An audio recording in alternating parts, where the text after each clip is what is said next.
Mesdames et messieurs, imaginez-vous plonger dans une aventure passionnante, naviguant sur les pages d'un livre où s'assemblent voyage et apprentissage, vous menant à la découverte de nouveaux horizons, améliorant ainsi votre bien-être mental.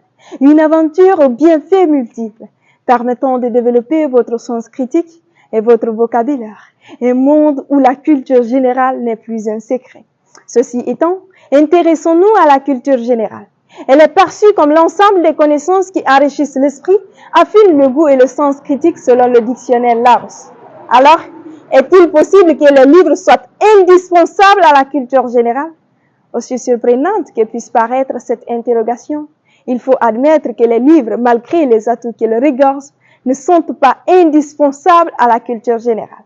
Nous comprenons par indispensable toute chose dont on ne peut s'en passer. Cependant, les livres sont remplacés par d'autres formes d'apprentissage. Par exemple, l'existence du cinéma permet de cultiver et d'éduquer à travers des messages précis.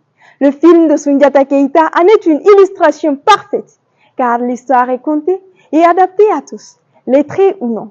Il y a également le voyage, qui de nos jours constitue une aventure riche en découvertes, car étant en contact direct avec les réalités.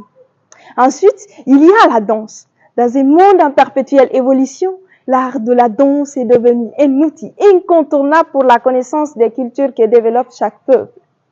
C'est le cas du Dundumba de la Haute-Guinée. Ensuite, avec l'avancée de la technique, la technologie des sites web et de l'intelligence artificielle, nous assistons désormais à une ouverture de culture à tous, pour ne citer que ceci. Mesdames et messieurs, limiter la culture générale aux livres serait sans doute limiter notre chance de connaître le monde dans toute sa profondeur et sa splendeur. D'ailleurs, sachant que l'arbre constitue la matière première pour la production des livres manuscrits, cette production ne constitue-t-elle pas un danger imminent vis-à-vis de l'environnement? Merci.